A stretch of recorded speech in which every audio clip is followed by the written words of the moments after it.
Okay, hi guys, welcome back to another tutorial on my channel. Firstly, I am really sorry that it has been a 21 days gap, more than that, I presume, in bringing out this next video.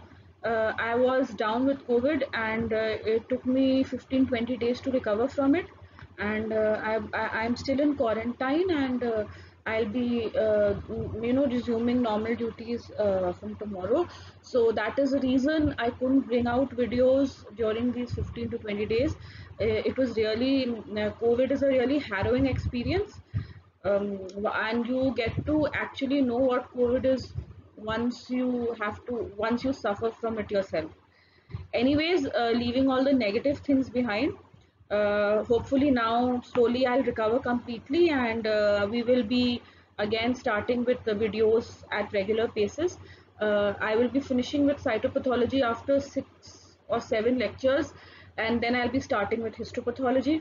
Hematopathology will continue as it is till we finish with hematopathology. It will take some time right now because I'll be finishing first with benign hematology, then moving to malignant hematology. Another good news that I wanted to share with you people is that I was selected as the US College of American Pathologists Ambassador for India, and for the upcoming 2 years, that is 21 and 22.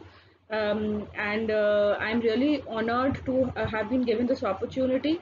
And through this program, becoming an ambassador for the US CAP, I'm a member myself, a junior member of the US CAP. So I would like to, give some information to all the junior PGs who are over here, or SRs who are listening to me. You all can become junior members of the US College of American Pathologists. The fee is very nominal.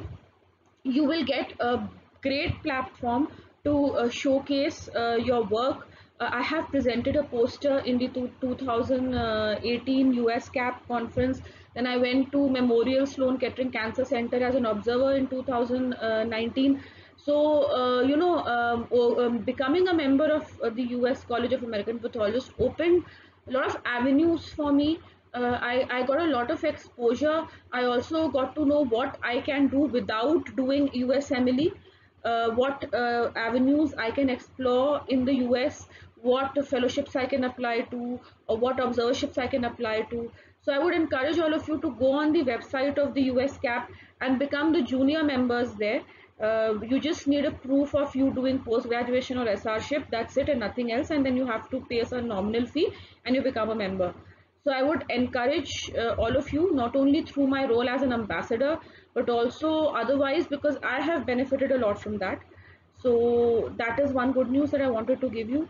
And moving on, last time I had taken sideroblastic anemia, where the topic is there on my YouTube channel. Today I'll be in very short telling you about when you perform a FNAC of a liver or a spleen. You normally do it to rule out a benign lesion or a malignant A, and then in benign the common ones are either parasitic cysts or abscesses. And sorry, I get a little tired while speaking because of I don't know, post COVID. I don't know why this is happening, but I do get a bit tired, so I will take a pause here and there. Okay, so and then in malignant you go for adenomas and then carcinomas. In spleen mostly you do an FNAC for lymphomas. Also, having said that, in parasitic cysts, if it is a cystic mass on radiology and you're putting a needle in the cyst, you have to be very careful not to puncture that cyst, because then it will lead to an anaphylactic reaction and spreading of the cyst material throughout the abdominal cavity, which is an emergency. So let's quickly see.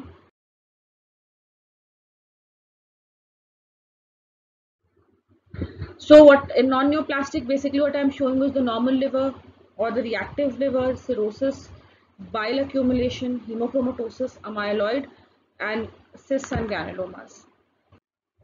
So this thing over here, this is how a normal liver FNAC looks. You're going to see these polygonal cells in sheets or scattered with granular ample cytoplasm and somewhat eccentric nucleus to central nucleus. This kind of a picture, always remember that in thyroid and in liver, And isocytosis, that is different size of the nucleus, is a benign finding. Just because you see anisocytosis, you won't call it a malignancy. So here also you can see some are large, some are very small, some are eccentric, some are central. This is normal in a liver and a thyroid, both FNAC. Okay, here you see some macrophages because of vacuolation in the cytoplasm, foamy and the normal cells, but all this is normal. Again, you will see anisocytosis. There is a mitosis. Liver regenerates a lot. However, this cell looks large with there's some vacuolation over here. So this could be some sort of a reactive change in the liver, maybe in cirrhosis, maybe in hepatitis. That will you'll have to see with serology. This is hemochromatosis. You can see these brown pigmentation getting collected in the macrophages and hepatocytes. When a lot of this is there, you have to differentiate it with from bile. Now, in my experience, now bile has this kind of a golden brown color, or an iron has this kind of a dark brown color. This is my thing. It might differ for you. It might differ for someone else. The way I catch is that bile has this goldenish brown mehendi color, and this is a darker Arabic mehendi color or dark brown color. And then of course this pink material over here is amyloid with a lot of proliferation of the hepatocytes. This is again these are epithelioid like spindeloid cells over here. You can see vague giant cell formation.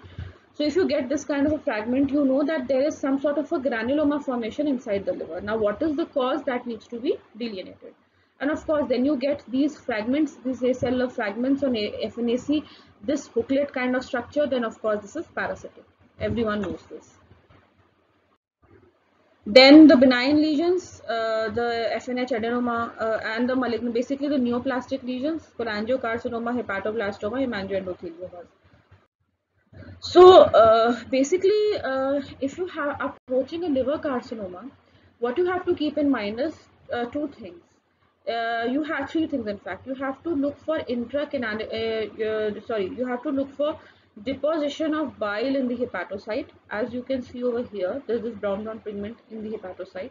You have to look for these transgressing capillaries, these, or over here you can see. And how you identify a capillary is that it will have stretched looking plump endothelial kind of cell, something like this. Okay, transgressing the pleomorphic looking hepatocytes. And then you have something known as the endothelial cell wrapping. Now you see this vessel over here, partially this thing going like this, and this is a ball of hepatocyte. So they wrap the hepatocyte. Now this is not a very classical picture, but these three things you have to look for, and if you find these three things with atypical mitosis, with pleomorphism as you can see over here, and sheets of large mononuclear looking lymphoid cells, hepatocytes, then it is an HCC. Angiosacs etc. will have these kind of spindled kind of, if it's a hepatic angiocarcinoma, a lot of blood will be there, and these spindeloid kind of cells can be there. So and again ATPR, these rhabdoid kind, and then this is a cluster of benign looking cells from maybe the duct which is surrounding, kahin pe aas-paas pada hoga. So this is benign and this is malignant. Then again, this is a picture where you see a lot of benign ductal epithelial cells. Few binucleate cells are normal in a liver. You might get binucleate cells in a reactive foamy vacuolated cytoplasm, and this actually has been a bit cut. This was a malignant cluster. So when you are looking for an HCC, you have to look for three things. Again, I'll repeat: transgressing capillary, endothelial cell wrapping, and hepatocytes with bile in it. Of course, with pleomorphism and mitosis, and you might get inflammation in the background, you might get hemorrhage. That is secondary. Okay, so with liver, mainly if it's an angiosac, you know, radiology is a very big pointer over there. Radiology will tell you what to suspect, and then if you get a lot of hemorrhage with spindeloid cells and mitosis, then that could be an angiosac. Hemangioendothelioma will have just like those vacuolated cells I just now showed you, with a lot of vacuolation and a cut image जिसमें आधा malignant था. That could be a hemangioendothelioma also. Fine. Adenomas will not give you endothelial cell wrapping or transgressing vessels. Adenomas will give you hyper proliferative sheets of liver cells, that's it. And then of course you go for the molecular and the IHC, and the biopsy is confirmatory. So this is how you will approach a when you and cyst and abscess, abscess are a lot of polymorphs. Cyst, I showed you, it is amorphous. You might get cyst macrophages and those membranes if it's a parasitic cyst. So this is overall the spectrum of things that you'll come across practically when you are dealing with liver, and you are not going to confuse it with anything. If you know that the site is liver, then you are not going to confuse those cells with anything. However, if you do not know the site, then you might confuse it with paragangliomas, adrenal tumors, foamy histiocytes. To an untrained eye, liver cell can look like anything. Then you have to look for something called bile. Look for bile, you'll get bile somewhere, then you can be sure that this is liver. The ductal epithelial cells are always smaller, like very small, and in sheets trying to form partial ducts or in sheets, while liver cells are large, hexagonal with ample cytoplasm. So this is how you differentiate between the two. Coming to the spleen mostly you do an FNA. Normally you don't do it. Splenic rupture is very common. You do it in lymphoma space, basically, when you have to rule out a lymphoma. So when a spleen is, these are histiocytes, stromal histiocytes coming in a splenic hamartoma. What is a hamartoma and what is a choriostoma? Now you should know. Fine, one is abnormal tissue at normal region and one is abnormal organization of normal tissue. Okay, so you should know all that. This will be asked in your exams. So you get these histiocyte-like cells, and this is the histo picture of the same thing. Of either you see this or you see this. So this is just a hamartoma. Okay, and a lot of vascular lesions are very common in liver. Again, you get spindle cell lesions. You look for some sort of a capillary fragment being pulled, or you look for a lot of hemorrhage, and then and of course radiological correlation. Then empiriopoiesis, histiocytic proliferation is very common because spleen is a reticular system organ. So here you can see hemophagocytosis and a lot of histiocytes. This is lymphoma. Basically, you get mononuclear. You know that spleen has a white pulp and a red pulp. Lymphoma develops in the white pulp. Alright, so when there is a myeloid neoplasm like a myeloid sarcoma, you'll get polymorphs and various shapes and sizes of immature myeloid cells. You might get a megakaryocyte also. Now, looking at megakaryocyte, don't make a diagnosis of myeloid sarcoma because spleen is a seat of hematopoiesis itself up to a certain age. Extramedullary hematopoiesis might also occur when the bone marrow has completely been involved by hematolymphoid malignancy or in children. So don't just think कि okay नहीं spleen में है ये तो metastasis होगी. Reactive lesions of the spleen, myeloid metaplasias in the spleen are very common. And you might get these platelet clumps also in the spleen because spleen is a seat where the platelet destruction occurs. Old RBCs die. So sometimes large giant platelets get caught in the fibrous framework of this spleen, and then these platelet clumps can be seen. And what you get is thrombocytopenia in the peripheral smear and an enlarged spleen, something like an ITP. Okay. So basically, a spleen is a seat where you mainly look for lymphomas and nothing much. So here you see lymphomas over here. These are lymphoid cells. You might get melanomas. You get hairy cell leukemias. These are mast cells in the spleen. Okay. And then these are this could be a melanoma cell or something because this is multinucleate and bizarre. A very, very common finding in melanoma.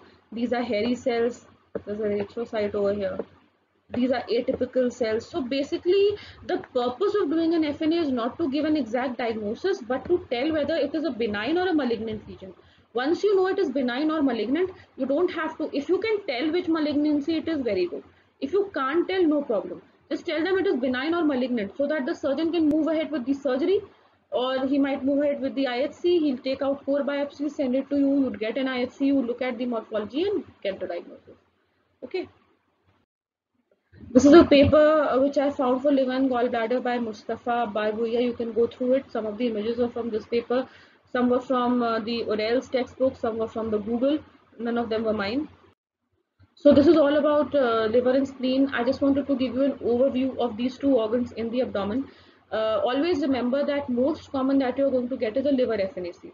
And most commonly what you're going to get in a liver FNAC is the benign lesion. That is an abscess or a parasitic cyst. You might get adenomas and you might get carcinomas too, but then you have to look for age, then you have to look for history of estrogen because adenomas have a good correlation with estrogen supplementation. Okay, Also, you have to look for history of any other relevant history, any family history for tumors.